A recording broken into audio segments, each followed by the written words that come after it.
Perguntando quem é que tem a revista. Levanta aí para eu saber. Olha, bastante gente, hein? Quem tem a revista diz amém. Quem não tem diz misericórdia. Jesus. Meu irmão, adquire a revista. Revista muito boa. Conteúdo excelente para o nosso aprendizado. O povo é destruído por falta de conhecimento. O fato de você estar aqui nessa manhã, bênção de Deus. Você está na escola dominical. Escola dominical é lugar de aprender a palavra do Senhor. Está preparado para enfrentar as batalhas da vida, para não ser enganado. Um recurso muito importante para o seu aprendizado. Revista. Revista é o mínimo, irmão. É o básico. Sabe? Menos do que um revista, se colocar numa escala. Menos do que um. Porque como é que o cristão não tem uma revista para estudar, uma lição por domingo? Então, se você ainda não tem, eu te aconselho, não é caro, é muito barato. Adquira a revista. E outra coisa, não basta ter a revista, tem que ler a revista. Vou fazer a pergunta de novo, quem leu a revista? Ih, Jesus, diminuiu agora, hein? Diminuiu. Não adianta ter a revista, irmão. É igual a Bíblia. A pessoa tem a Bíblia, coloca lá na estante aberta no Salmo 91. Nunca leu o Salmo 91. Acha que o Salmo 91 lá vai fazer algum efeito. Não adianta nada ter a Bíblia e não ler a Bíblia. Não adianta nada ter a revista e não ler a revista. Leia a revista. Importante ler a lição. Você já chega na escola com um conteúdo na sua mente um pouco aclarado, e isso te ajuda a entender melhor aquilo que será ensinado. O tema de hoje é um tema muito importante. Lição de número 11. Teísmo bíblico e as grandes heresias da atualidade. Vou pedir o pessoal da mídia para ir me acompanhando aí, tá? Eu não vou falar não, fica ligado. À medida que eu vou falando o conteúdo, você vai passando aí o slide para me acompanhar durante a aula. É só prestar atenção no slide e no conteúdo que está sendo ministrado. Já colocou aí o primeiro? Pode colocar. Tem algum problema aí acontecendo? Eu preparei Preparei alguns slides para orientar a nossa lição. Importante também na escola dominical, caneta e papel. Você trouxe? Pega a caneta e papel aí, anota na revista, anota na Bíblia, para que você possa guardar. Quando a gente escreve, a gente aprende mais. Está provado, tá? Provado. Quando você escreve, você aprende mais aquilo que você está estudando. Objetivos dessa lição: perceber que há muitas visões a respeito do mundo, várias filosofias que estão em oposição aos ensinamentos bíblicos. Então esse é o primeiro objetivo, entender, perceber isso, que no mundo tem muitas filosofias que são contra aquilo que a Bíblia diz. Segundo, identificar o teísmo bíblico como a melhor forma de interpretar as realidades terrenas, espirituais e eternas. Essa lição fala muito de teologia, tá? É um assunto da teologia. Fala o teísmo bíblico é a corrente que nos norteia como igreja, dentre todas as filosofias da teologia, porque as filosofias são a base do conhecimento. Quando a gente pensa em alguma coisa, estrutura o pensamento, busca entender o conhecimento, a gente está falando de filosofia. Então todas as cadeiras que trabalham a questão do conhecimento são cadeiras filosóficas. O teísmo bíblico é uma filosofia, é a filosofia que norteia a igreja, a gente já vai entender por quê. Terceiro objetivo, conscientizar-se de que a indiferença ao estudo das Escrituras abre caminho para o engano e para a prisão espiritual. Esses são os 3 objetivos da nossa lição de hoje. Você precisa ter essa consciência. Hoje, quando eu cheguei, um irmão me parou ali na subida da rampa, me perguntando acerca de um curso de teologia. É importante o cristão fazer teologia? Claro que é. É importante, a teologia é o estudo de Deus, é o estudo da revelação que Deus deu ao homem através da palavra. E a teologia vai nos ajudar a interagir melhor e a entender melhor a nossa realidade. É o que nós estamos nesse terceiro objetivo aí. que você se conscientize que você não pode ser indiferente aos estudos da Escritura. Tem que conhecer a palavra e tem que conhecer as filosofias que compõem a teologia a partir da palavra. Fazer um bom curso, porque tem muito engano por aí. 2 Timóteo 3, 13 ao 17, texto bíblico da revista. Diz assim, vamos ler todos juntos. Quem tem a revista é mais fácil, quem não tem, abre a Bíblia. 2 Timóteo, segunda carta de Paulo a Timóteo, capítulo 3, versículo de número 13 ao 17. 1, 2, 3 e... Mas os homens maus e enganadores irão de mal para pior, enganando e sendo enganados. Tu, porém, permanece naquilo que aprendeste e de que foste inteirado, sabendo de que tens o aprendido e que desde a tua meninice sabes as sagradas letras, que podem fazer-te sábio para a salvação pela fé que há em Cristo Jesus. Toda a Escritura, divinamente inspirada, é proveitosa para ensinar, para redarguir, para corrigir, para instruir em justiça, para que o homem de Deus seja perfeito e perfeitamente instruído. Texto áureo, Colossenses capítulo 2, versículo de número 8. Tende cuidado para que ninguém vos faça presa sua por meio de filosofias vãs e vãs sutilezas, segundo a tradição dos homens, segundo os rudimentos do mundo e não segundo Cristo. Então, o texto bíblico nos alerta para a inspiração da palavra, para a verdade da Bíblia. É a Bíblia que tem que nortear a nossa vida. O versículo 16 diz: toda a Escritura divinamente inspirada é proveitosa para ensinar. Então, irmãos, nós temos que nos basear na palavra. A Bíblia é a nossa regra de fé e prática. Se está na Bíblia, não tem discussão. Acabou. A Bíblia está escrito lá, não tem o que discutir. Eu posso pensar num monte de coisa, se não estiver na Bíblia. Se está escrito na palavra, acabou a discussão. E a Bíblia, ela se auto-interpreta. Uma regra de hermenêutica, de interpretação bíblica, é que a Bíblia, ela é coerente consigo mesma. Então, eu não posso pegar um texto bíblico isolado e trabalhar uma ideia isolada daquele texto fora do contexto bíblico. E isso é feito por muitas pessoas. O texto áureo nos alerta para os enganos. O tema da revista é o teísmo bíblico, que é essa análise a partir da hermenêutica bíblica coerente, e para as heresias da atualidade, são as sutilezas vãs, os enganos, as filosofias que se contrapõem àquilo que a Bíblia nos ensina. Se eu não me engano, eu coloquei um vídeo do pastor Silas aí, tem? Dá para soltar para mim, por favor?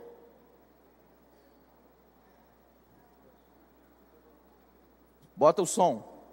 Volta e bota o som.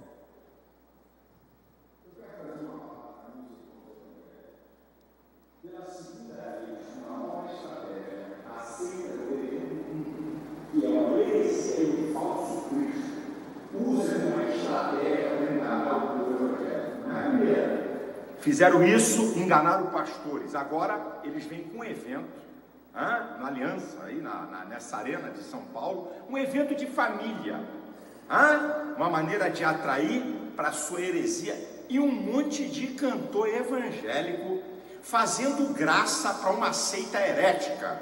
Então deixa eu citar um texto da Bíblia, que está em 2 Coríntios, capítulo 6, a partir do versículo 14. Que sociedade tem a justiça com a injustiça? Que comunhão tem a luz com as trevas? Que concórdia há entre Cristo e Belial? Que consenso há entre o templo de Deus e os ídolos? Porque vós sois o templo do Deus vivente, como Deus disse, neles andarei, e com eles eu serei Deus. Pelo que o Senhor diz, saí do meio deles, apartai-vos, não toqueis nada imundo, então eu vos recebereis. Eu serei para vós pai, e vós sereis para mim filhos e filhas, diz o Senhor Deus Todo-Poderoso. Gente, o diabo sabe usar suas estratégias. Não caiam nesse engodo. Essa conversa de evento de família é a segunda vez que esse grupo religioso desse falso Cristo vem tentando enganar a igreja evangélica brasileira. Fica aqui o meu alerta, ok? Não entre nisso, é uma estratégia diabólica para enganar o povo de Deus e para atrair para si com suas doutrinas falsas. Deus abençoe você e juízo, cantores evangélicos, não façam esse jogo, por favor. Deus abençoe a todos. Você pode dizer glória a Deus? Esse vídeo está no canal do YouTube do pastor Silas. Se você ainda não é assinante do canal do nosso pastor, entra lá no YouTube, coloca Silas Malafaia Oficial e você assina o canal. Tem muitos vídeos interessantes. E quando você assina, o YouTube manda um comunicado para você dizendo que o pastor postou um novo vídeo. Então acho que é muito importante você acompanhar. Eu acompanho, estou sempre ouvindo, vendo os vídeos ali. E esse vídeo tem tudo a ver com a nossa aula de hoje. Esse já é um vídeo antigo, não é um vídeo atual. Por que eu trouxe esse vídeo? Porque ele fala de uma heresia. Ele alerta a igreja para o perigo de uma heresia. E há várias heresias circulando no mundo hoje, e existem pessoas que caem nesses enganos e acabam se envolvendo com aquilo que traz maldição para a sua vida. Isso é sério, isso é muito sério. A nossa vida precisa estar debaixo da proteção do nosso Deus. E a proteção de Deus para nós é a sua palavra. Quando vivemos a palavra, quando cumprimos a palavra, quando estudamos a palavra, estamos guardados por Deus, porque Ele é fiel para cumprir a sua palavra. Agora, as pessoas que se desviam, que vão para um caminho errado, que são enganadas, elas acabam perdendo e saindo debaixo da proteção. Então a aula de hoje é um alerta para nós. Tópico de número 1. Teísmo bíblico. A revista a lição só tem 2 tópicos: o teísmo bíblico, que é a teologia bíblica, e as heresias. Então, primeiro nós vamos entender a nossa fé, entender em que nós cremos e em quem nós cremos. É o teísmo bíblico que nos orienta.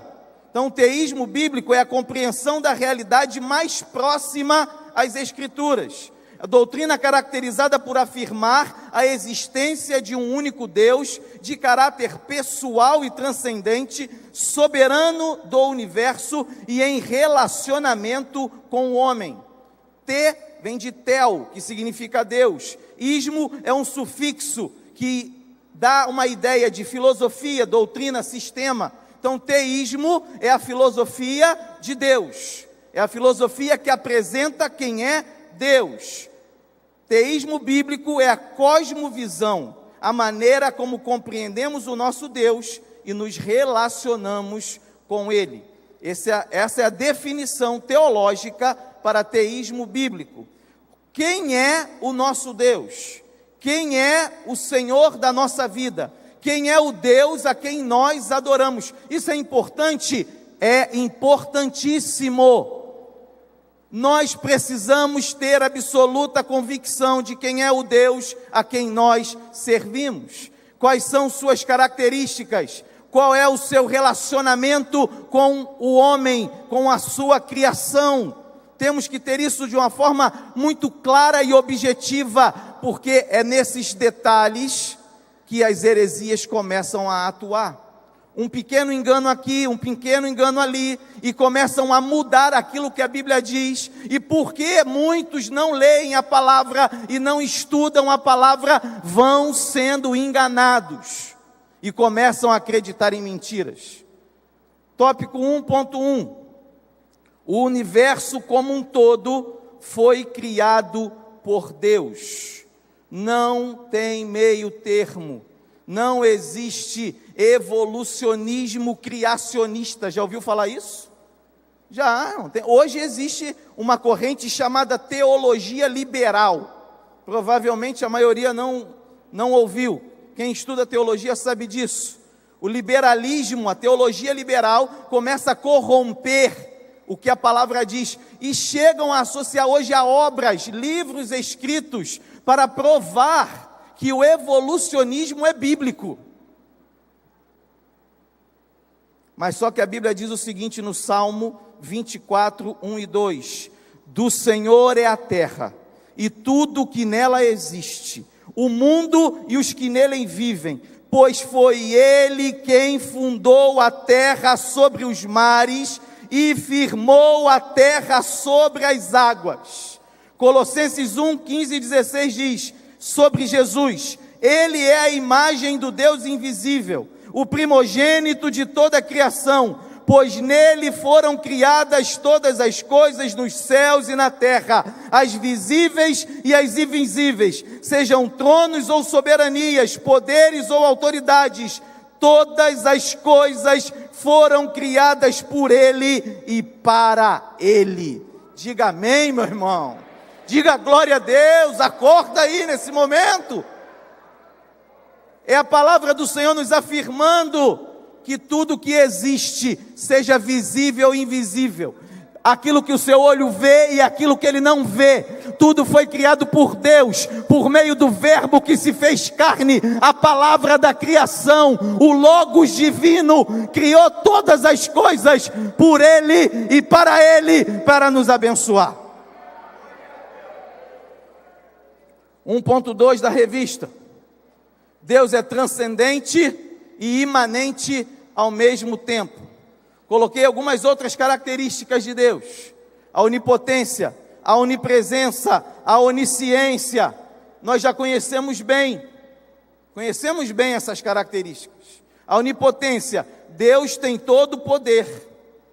Isaías 43, 13. Ainda antes que houvesse dia, eu sou, e ninguém há que possa fazer escapar das minhas mãos. Agindo eu, quem o impedirá? Todo o poder está nas mãos do Senhor. Você pode confiar. Mateus 28, 18, sobre Jesus. Então Jesus aproximou-se deles e disse: foi-me dada toda a autoridade no céu e na terra. Ele é o Senhor, Ele é o Todo-Poderoso. A onisciência, Deus sabe de tudo. Salmo 139, 1 e 4. Senhor, Tu me sondas e me conheces. Sabe quando me sento e quando me levanto. De longe percebes os meus pensamentos. Sabes muito bem quando trabalho e quando descanso. Todos os meus caminhos te são bem conhecidos. Até mesmo antes que a palavra me chegue à língua, Tu já a conheces inteiramente, Senhor. Oh, meu irmão, se você não glorifica a Deus pela sua onisciência, pelo seu poder, pela sua autoridade, esse é o nosso Deus. Esse é o Deus a quem nós adoramos neste lugar. Um Deus que tem todo o poder, que sabe todas as coisas, que está em todo lugar. A onipresença, Salmo 139, de 7 a 10. Para onde poderia eu escapar do Teu Espírito? Para onde poderia fugir da Tua presença? Se eu subir aos céus, Tu lá estás. Se eu fizer a minha cama na sepultura, Tu também lá estás. Se eu subir com as asas da alvorada e morar na extremidade do mar, mesmo ali, a Tua mão direita me guiará e me susterá. Esse é o nosso Deus. Esse é o meu Deus, esse é o seu Deus. Onipotente, onipresente, onisciente. Nada escapa dele. As duas últimas, a transcendência e a imanência, são características, atributos de Deus menos conhecidos. E a revista trata desses dois atributos. A transcendência mostra que Deus está fora da sua criação. Deus não é a criação. A gente vai ver hoje, existem correntes, filosofias, que dizem que a criação e Deus são a mesma coisa. Mentira! Deus está além, Deus é maior, Ele é o Criador. A criação é obra das suas mãos, é resultado da sua vontade, mas Ele não se confunde com a sua criação. E isso nós provamos na palavra em Isaías 66:1. Assim diz o Senhor: o céu é o meu trono e a terra o estrado dos meus pés. E aí nós vemos aquela imagem do Deus poderoso, do Deus Senhor de todas as coisas, assentado no trono, e a terra é o estrado, é onde Ele coloca os seus pés. Para você entender o que é a transcendência de Deus, o Deus Criador que não se confunde com a criação. E o que é a imanência? A imanência é a coisa mais linda que eu acho nos atributos de Deus. Porque mesmo Deus sendo o Criador, mesmo Deus sendo todo-poderoso, meu irmão, quem já viajou de avião sabe, o avião sobe, a gente olha aquelas luzinhas assim, ó, eu fico olhando pela janela e falo: Senhor, como é que o Senhor pode conhecer cada pessoa? Cada casa dessa aí tem quanta gente? Quantos carros passando, quantas pessoas existem nesse mundo, e Deus conhece individualmente cada um. Deus sabe o nome de cada pessoa nessa terra. Deus conhece a necessidade do coração, da alma, a aflição do espírito, aquilo que cada pessoa busca. Esse Deus todo-poderoso, Ele conhece na intimidade cada homem, cada mulher, cada jovem, cada adolescente, cada criança. Ele não está alheio à sua criação. A palavra de Deus diz em Mateus 28:20: ensinando-os a guardar todas as coisas que eu vos tenho mandado, e eis que estou convosco até a consumação dos séculos. Ele está conosco, irmão.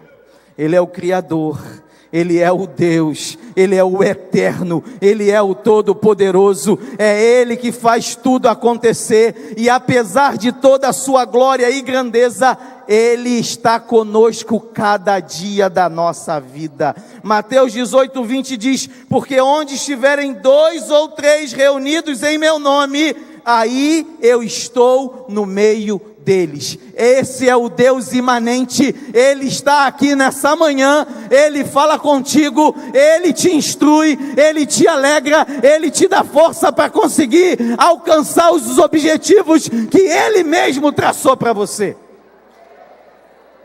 Você entendeu? Transcendência e imanência.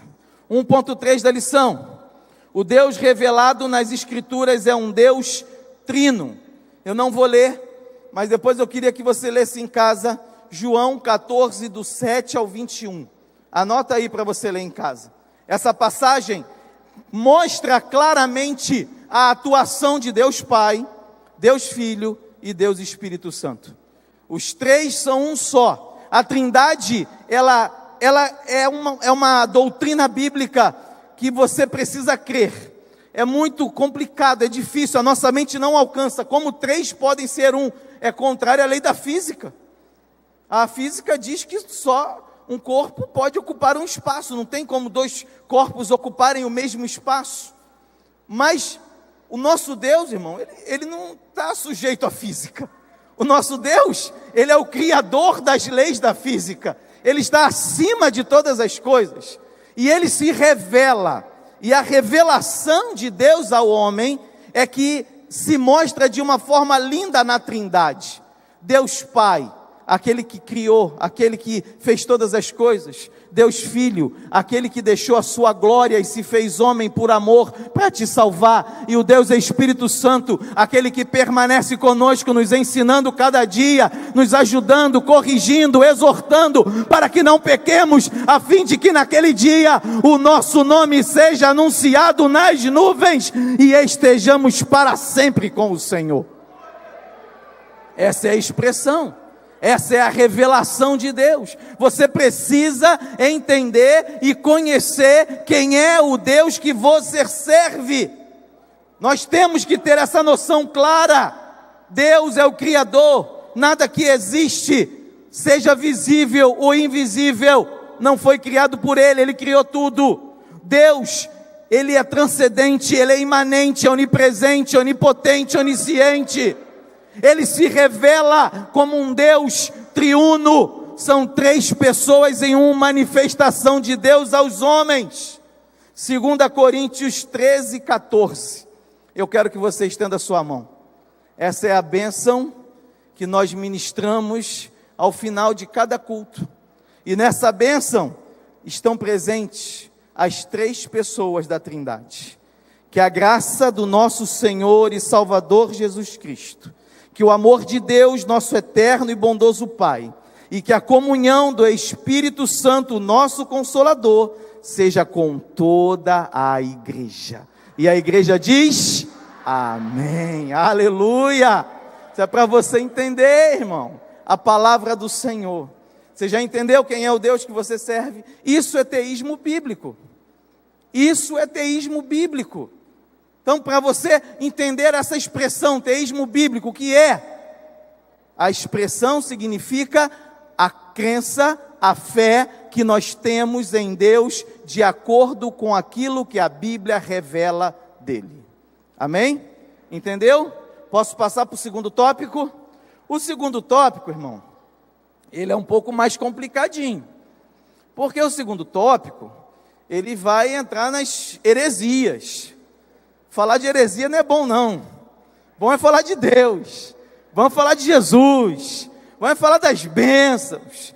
Mas é importante falar das heresias para a gente não cair nas armadilhas do diabo. Então eu preciso conhecer essas heresias. Vocês estão acompanhando na televisão aí um caso sinistro? Não estão acompanhando nas mídias? Um caso sinistro, horroroso, terrível, né? João, que de Deus não é mesmo. Outro dia assisti a reportagem, achei até interessante. A repórter estava falando, não, é que o João de Deus... Não, de Deus ele não era mesmo. A própria repórter falou isso. E quantas pessoas enganadas. Quantas pessoas iludidas. Quantas pessoas indo por um caminho que não é o caminho da palavra. E vou te falar, eles falam de Deus, irmão. Eles falam de Deus. Só que pega a Bíblia e pergunta. Pergunta se sabe alguma coisa da Bíblia. Sabe nada. Nunca leu a Bíblia. Ouve e vai na conversa. Vai no engano. Então, eu preciso conhecer essas heresias, essas vãs filosofias. A revista fala de 8. Ateísmo, panteísmo, politeísmo, deísmo, gnosticismo, agnosticismo, materialismo e humanismo. Só a misericórdia. Cada heresia terrível dessa daí. Vou falar rapidamente sobre cada uma e vou dar a resposta bíblica para cada heresia dessa. Fica ligado porque nem tudo que eu vou falar aqui está na revista, tá? Então tem textos que não estão na revista, principalmente os textos de resposta. A revista, ela se limitou a falar das heresias, tem alguns textos, mas eu fiz uma pesquisa maior e trouxe textos de resposta a essas heresias. Então a primeira, ateísmo. O prefixo a significa negação. Então se teísmo é a manifestação de Deus, é a revelação de Deus, o ateísmo é a negação disso. Então, o ateísmo, ele nega Deus. Sistema de pensamento que defende a não existência de Deus. Para o ateu, não há Deus. nem dentro, nem além da realidade material e concreta. O ateísmo pleiteia que a única entidade que realmente existe é o cosmos, o universo. E alguns ateístas famosos, e aí olha o cuidado, dê uma olhada aí no slide, Karl Marx, Nietzsche, Sartre, filósofos que eram ateístas, que não acreditavam em Deus. Tem um aí que escreveu uma tese, que virou um livro, que é a morte de Deus, que nega a existência de Deus. Então, meu irmão, cuidado com isso. Às vezes você vai conversar com a pessoa e ela se manifesta como ateu, como não crê em Deus. Então a gente precisa entender isso. O que a Bíblia diz para essa questão do ateísmo? Salmo 53, 1. Diz o tolo em seu coração: Deus não existe. Na própria Bíblia já há uma menção, uma preparação acerca do ateísmo. Isso é uma questão de tolo, é um tolo. Ele está enganado por essa filosofia vã. E eu gosto dessa passagem de Jó 38, que já está no finalzinho, depois que Jó é acusado, e ele se defende, e ele já está revoltado, e ele já começa até a questionar Deus: mas Senhor, por que eu estou passando isso tudo? Sou fiel. Lá no começo houve testemunho da vida dele, e aí Deus resolve responder a Jó no final do livro. Depois leia o livro de Jó com atenção, um livro muito bonito. E ele diz assim no capítulo 1, no versículo 1 do capítulo 38: então o Senhor respondeu a Jó do meio da tempestade, disse ele: quem é esse que obscurece o meu conselho com palavras sem conhecimento? Prepare-se como homem simples, vou fazer-lhe perguntas e você me responderá. Onde você estava quando eu lancei os alicerces da terra? Responda-me, se é que você sabe tanto. E o capítulo vai embora fazendo um monte de pergunta que não dá tempo de ler na aula, mas ele vai perguntando e o Jó não tem resposta. E a questão, irmão, é essa: como é que alguém vai questionar Deus? Como é que alguém vai... Nós somos criação dele, nós somos aquilo que Deus resolveu fazer, somos intenção, somos vontade de Deus concretizada. Então, para o ateu, não tem jeito. O ateísmo não tem significado. É um engano muito forte, porque tira da pessoa o melhor, que é a relação com o seu Criador. Segundo, panteísmo. Tem que correr, tá, irmão? São 8. Então, vou falar bem rapidinho de cada uma delas. Segundo, panteísmo. Para o panteísta, o universo é o próprio Deus. Lembra que eu falei que tinha uma doutrina que achava que Deus e o universo era a mesma coisa? É essa daí. Deus e o universo é Deus, é o universo e o universo é Deus. Desta forma, aceitam apenas um Deus vivendo dentro do cosmos, porém não além dele. Em outras palavras, aceitam a imanência, mas não a transcendência. O panteísmo hoje é representado pelo hinduísmo, pelo zen budismo, pela ciência cristã e pela maioria das religiões da nova era. Então, o panteísmo, ele afirma que tudo é Deus. Tudo é Deus, Deus está em tudo. A natureza, Deus está em tudo? Não. Deus é tudo. Corrigindo minha fala, a natureza é Deus. A natureza não é Deus. Deus criou a natureza, mas Ele está além da natureza. A terra, diz a palavra do Senhor, ela será destruída totalmente. E Deus criará novos céus e nova terra. Então, se Deus é a terra, se Deus é a natureza, como Ele vai se autodestruir? Não existe isso. Resposta bíblica ao panteísmo. Isaías 57, 15.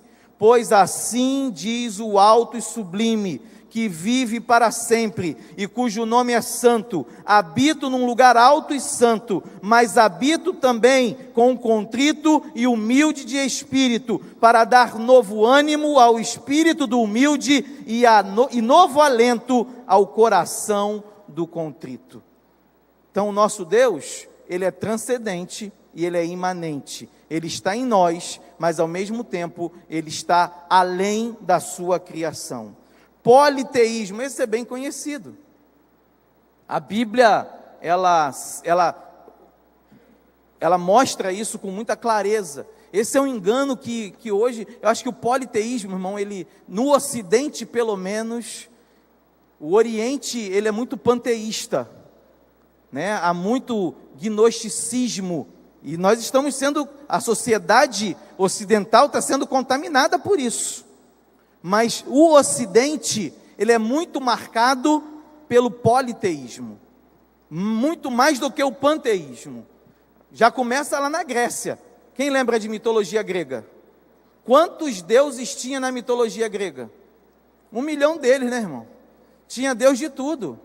Deus era igual gente. Era igual gente, porque tinha vontades humanas. O politeísmo faz muito isso. Ele aproxima a divindade da humanidade de forma que não há uma distinção muito clara, a não ser os superpoderes, a superforça. Cada um tem, e no politeísmo muitas vezes cada um tem o seu poder diferente do outro Deus. Então a sociedade hoje ocidental é muito marcada historicamente e no presente pelo politeísmo, tá? Tem aí, exemplos.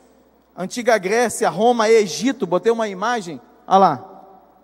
Lembra do Egito? Vários pregadores falam, né? Para Deus foi fácil tirar o povo de Israel do Egito, mas não foi fácil tirar o Egito do povo.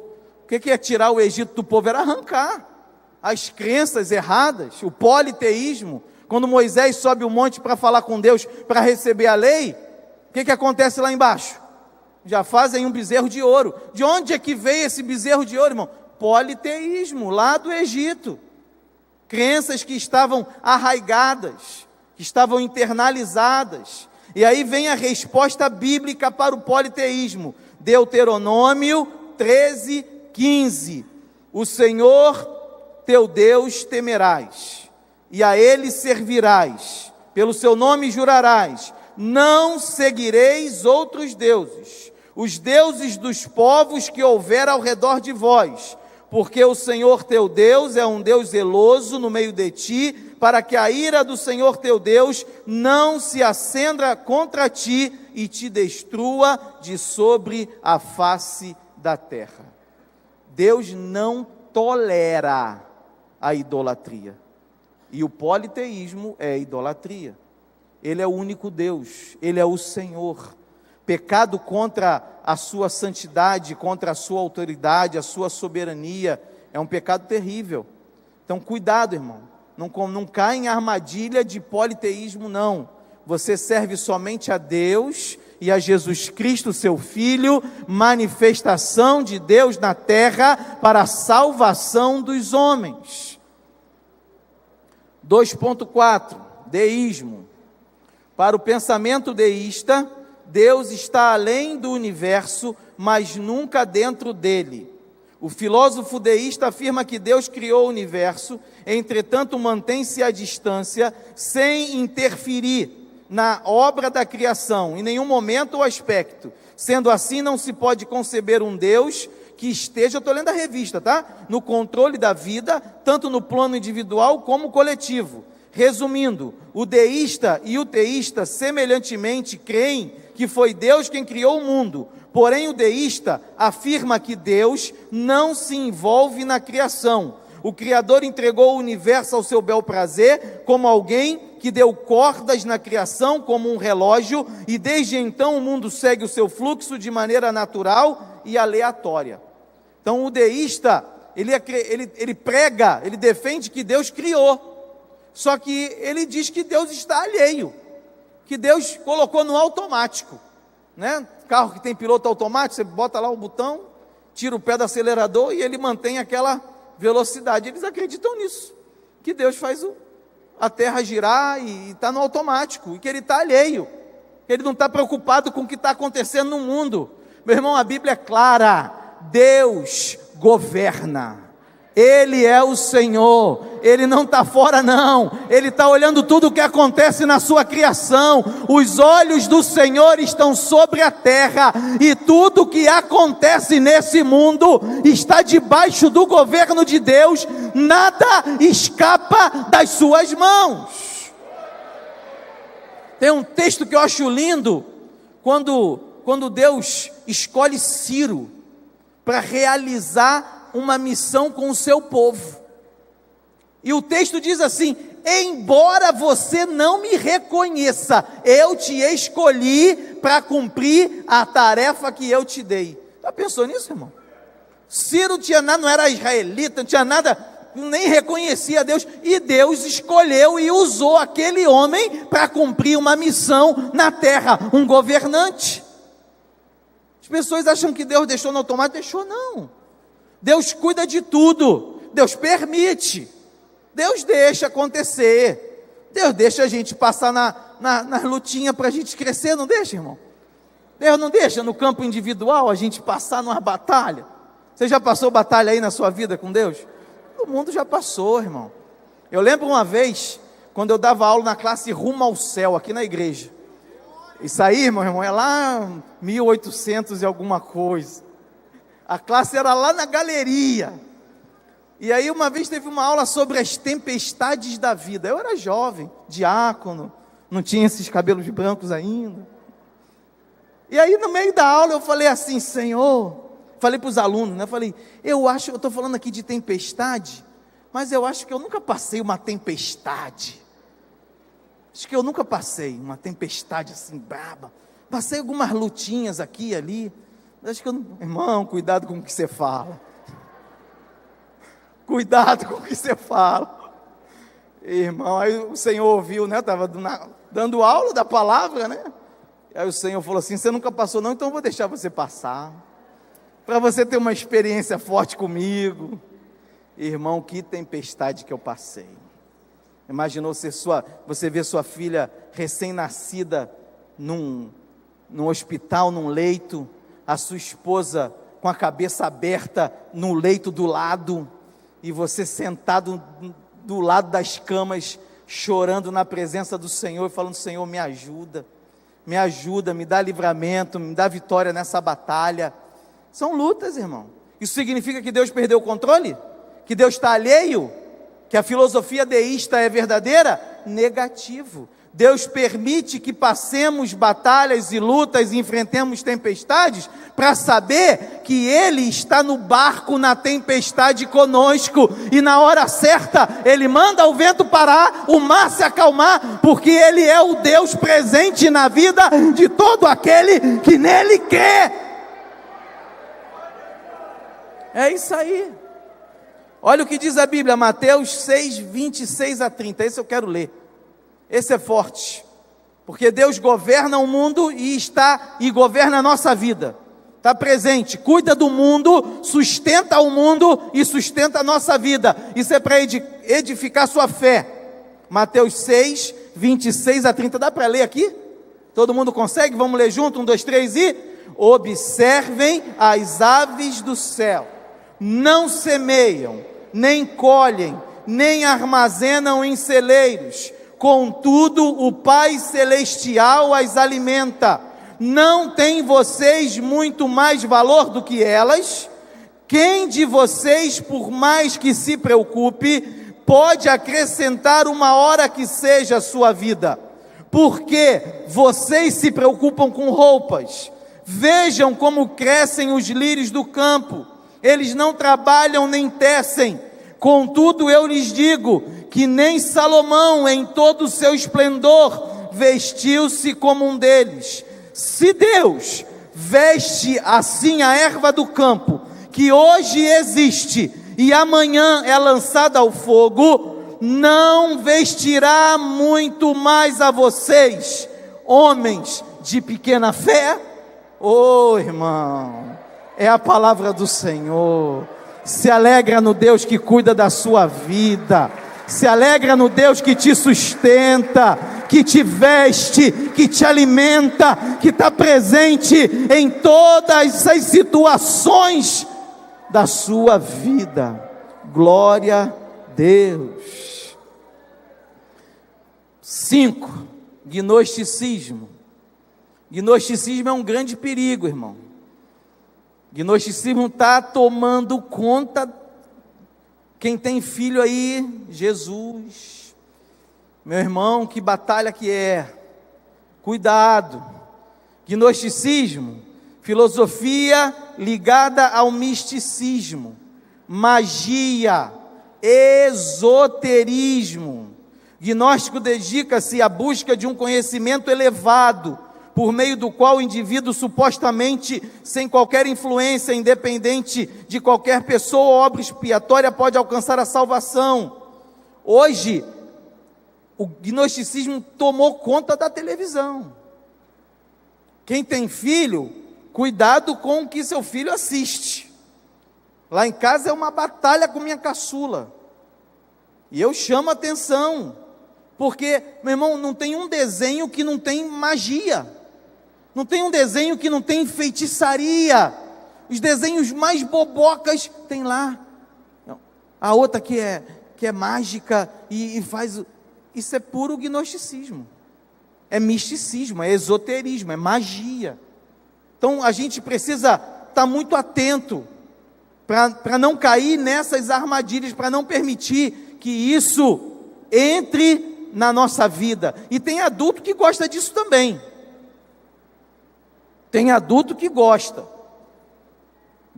de um gnosticismo, gosta, sabe, é aquele negócio do conhecimento maior, espiritual, é uma espiritualidade sem nome. Não existe espiritualidade sem nome, só tem dois caminhos. É o caminho da vida e da morte, é o largo ou é o estreito, só tem duas portas, não tem esse negócio que é do nada, sabe? Gnosticismo é isso, é uma busca de um conhecimento maior, elevado. É uma fé em nada. Uma vez a pessoa falou para mim assim: não, o importante é ter fé. Ter fé em quê? Na caixa de som? Caixa de som me abençoa. Existe isso, mas ter fé em quê? É importante, falou para mim, o importante é ter fé. E gente instruída, irmão. Gente com doutorado. Eu trabalho no meio acadêmico, gente com pós-doutorado. Não, o importante é ter fé. Você coloca a sua fé em quê? A nossa fé tem que ter nome. O nome da minha fé é Jesus Cristo. É nele que eu creio, é nele que eu coloco a minha fé. Ele é o Filho de Deus, o Senhor encarnado, o Deus vivo. Morreu, ressuscitou. Então cuidado com esses enganos.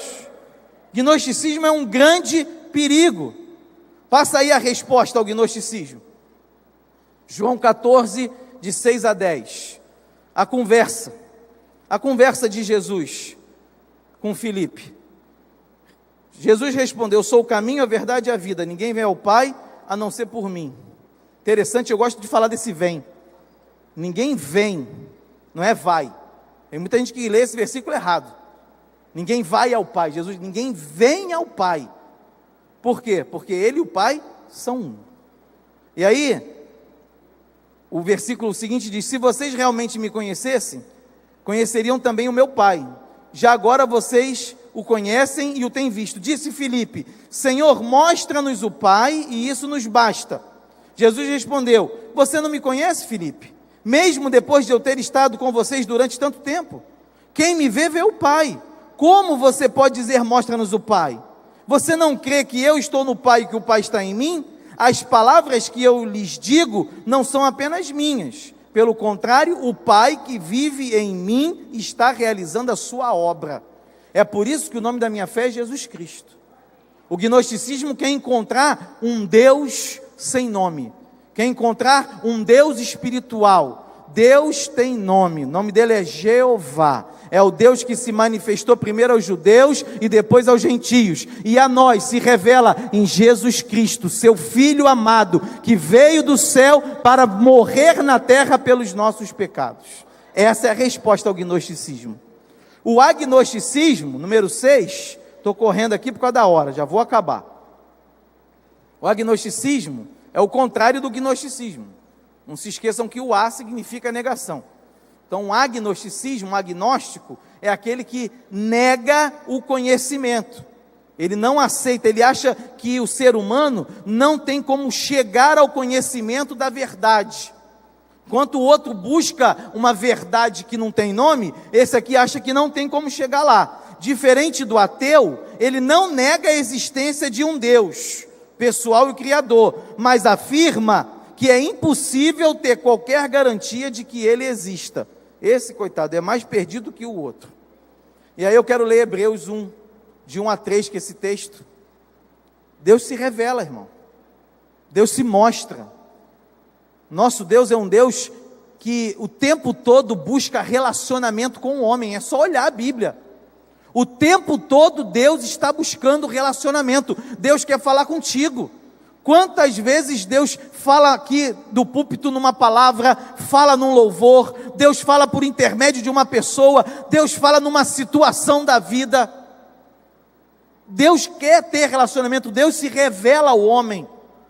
Hebreus 1, de 1 a 3. Todo mundo junto agora. Há muito tempo, Deus falou muitas vezes, e de várias maneiras aos nossos antepassados, por meio dos profetas. Mas nesses últimos dias, falou-nos por meio do Filho, a quem constituiu o herdeiro de todas as coisas, e por meio de quem fez o universo. O Filho é o resplendor da glória de Deus, e a expressão exata do seu ser, sustentando todas as coisas por meio da sua palavra poderosa. Depois de ter realizado a purificação dos pecados, ele se assentou à direita da majestade nas alturas. Se eu fosse você, eu dava um glória a Deus. Se eu fosse você, eu aplaudia o Senhor. É para Ele, é para ti, Senhor. Revelação, Deus que se revela. Essa é a resposta para o agnosticismo. O agnóstico vai dizer que não tem como alcançar o conhecimento de Deus. Está aqui, irmão. Se revelou no passado pelos profetas, e hoje se revela por meio de Jesus Cristo. Agora tem que crer, né? Se você continuar lendo Hebreus, você vai ver que o alcance é pela fé. É necessário crer. 2.7, materialismo. Esse é forte hoje também, né? Deus Mamon. Esse é o Deus Mamon. Materialismo é o Deus Mamon. A Bíblia diz que não podeis servir a dois senhores. Ou vai servir a Deus, ou vai servir a Mamon. Quem é Mamon? Deus do materialismo. O que é o materialismo? Ele se baseia no ter. O material é mais importante que o espiritual. Deus não existe porque a existência é composta unicamente de matéria, e nada existe além do reino material. Não há outra substância no universo que possa ser um processo de interação, que não possa ser um processo de interações materiais. Então o materialista, ele só crê naquilo que ele vê, naquilo que ele pode pegar. O materialismo está muito ligado ao empirismo, que é a realidade objetiva. E valoriza isso. É o ter sobre o ser. A espiritualidade perde o seu significado. Não existe. O mundo espiritual não existe, só existe o mundo material. E ele vive pelo mundo material. É o que guia a vida dele. Só que a gente sabe, irmão, que o espiritual está muito além do material. Não adianta nada a pessoa ter. E vou lhe falar, quem baseia a sua vida no materialismo é insaciável. Para ele nunca basta, ele quer ter cada vez mais. Nunca ele vai conseguir ter aquilo que ele quer. É uma busca incessante, porque quem dá satisfação ao homem não é o material, é o Deus, e ele é espiritual. Quem dá satisfação ao homem é Deus. E a Bíblia diz que Deus é espírito, o mundo é espiritual, o Espírito de Deus testifica com o nosso espírito. Alegria, satisfação, não depende de coisas materiais, depende de ter Jesus na sua vida, depende de ter Deus na sua casa, depende de ter o Espírito Santo guiando a sua vida. É isso aí. Senão é perda de tempo. Quantos milionários riquíssimos existem sem alegria, que chegam a tirar a própria vida? Quantas pessoas que têm uma condição boa, mas vive mal, vive triste, vive sem razão de viver, porque é necessário ter Jesus. Resposta ao materialismo. Mateus 4, de 1 a 4. É engraçado que o diabo foi tentar Jesus com o materialismo. Então Jesus foi levado pelo Espírito ao deserto para ser tentado pelo diabo. Depois de jejuar 40 dias e 40 noites, teve fome. O tentador aproximou-se dele e disse: se você é o Filho de Deus, mande que estas pedras se transformem em pães. Jesus respondeu: está escrito, nem só de pão viverá o homem, mas de toda palavra que procede da boca de Deus. Irmão, eu quero profetizar na sua vida. Não é o pão terreno que te sustenta. Quem te sustenta é o pão espiritual. É a palavra do Senhor. É a presença de Deus que te mantém de pé, que te faz prosseguir e caminhar em direção ao alvo que Deus tem para você. E esse alvo é a vida eterna, espiritual, corpo glorificado eternamente com Deus nos céus. Aleluia, glória a Deus. Última filosofia para encerrar. Passei muito aí, meu pastor?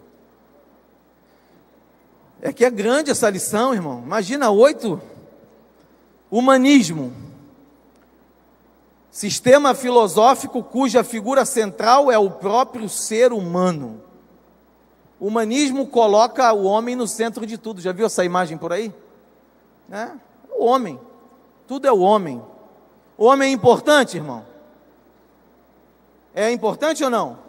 Sim, você é a coroa da criação. Deus criou todas as coisas, colocou o homem, depois criou o homem. O único que recebeu o sopro direto de Deus foi o homem. Tudo, se você olhar a criação, Deus tudo criou falando.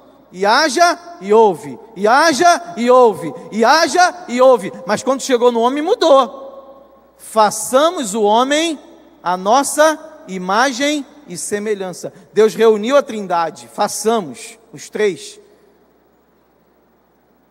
Criou o homem do pó da terra, soprou nas suas narinas o fôlego da vida. E isso é tremendo, porque aquilo que te faz viver veio de dentro de Deus. O seu fôlego de vida veio de dentro de Deus. A essência de Deus está dentro de você. Então o homem é importante? Claro que é. Agora o homem é mais importante do que aquilo que ele deve ser? Não, senhor. Colocar o homem acima de Deus? Colocar o homem como o mais importante de todas as coisas? Claro que não.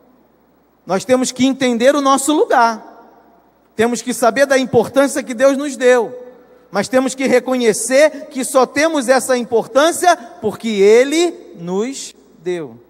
Resposta ao humanismo, coloca aí. Eu já falei o primeiro texto. Façamos o homem à nossa imagem, conforme a nossa semelhança, domine sobre os peixes, sobre as aves. Olha a importância do homem. Sobre animais grandes, sobre os pequenos.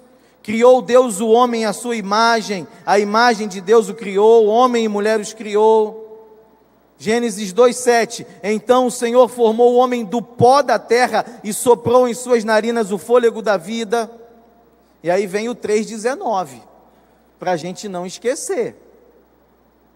Com o suor do teu rosto é depois do pecado, você comerá o seu pão, até que volte à terra, visto que dela foi tirado, porque você é pó, e ao pó voltará. Então, irmão, o homem não é o centro de todas as coisas. O centro de todas as coisas é Deus, porque Ele pega esse homem, que voltou ao pó, e faz ele ressurgir, ressuscitar, num corpo glorificado, para viver a eternidade, de acordo com tudo aquilo que Deus planejou. Amém? Para a gente terminar, já estamos no finalzinho, a conclusão, quero retomar o teísmo cristão, ou o teísmo bíblico, ela, como cosmovisão, filosofia verdadeira, você já entendeu o que é o teísmo bíblico, e qualquer outra tradição, filosofia, que fuja da palavra de Deus, não creia, não caia nesse engano. Gálatas 1, 8 e 9, quero ler com toda a igreja, todos juntos, porque isso aqui já aconteceu, você sabia? Isso que a gente vai ler aqui, que foi anunciado pelo apóstolo Paulo aos Gálatas, isso aqui já aconteceu. Existe uma religião fortíssima, tem no mundo todo, não vou falar o nome não, depois você pesquisa, tem no mundo todo, e ela está baseada na revelação de um anjo. Um anjo apareceu para um homem, levou ele para dentro de uma caverna, e revelou a ele um novo evangelho, e desse novo evangelho ele fundou uma igreja, e essa igreja hoje está presente em todo o mundo, e tem templos suntuosos, lindíssimos. Você passa na frente de um templo dessa igreja, você fica assim, caramba, que igreja é essa? Linda, é lindo mesmo, irmão. Aqui em Jacarepaguá tem algumas, Rio de Janeiro tem um monte, no mundo todo tem. Ó, pastor está falando que tem um banco lá dentro, que é muita grana. Então isso aqui é sério, para você não ser apanhado em engano. E vou falar mais, que Deus te use para libertar pessoas enganadas. Que Deus use essa aula, que Deus use sua vida para tirar pessoas do erro, pessoas do caminho que conduz à perdição e trazer para o caminho que conduz à salvação. Deixa Deus te usar. Vamos ler para encerrar. Gálatas 1, 8 e 9. 1, 2, 3 e... Mas ainda que nós mesmos, ou um anjo do céu, vos anuncie outro evangelho, além do que já vos tenho anunciado, seja anátema. Assim como já vô-lo dissemos, agora de novo também vô-lo digo: se alguém vos anunciar outro evangelho, além do que já recebestes, seja anátema. Que Deus abençoe sua vida, sua casa e sua família.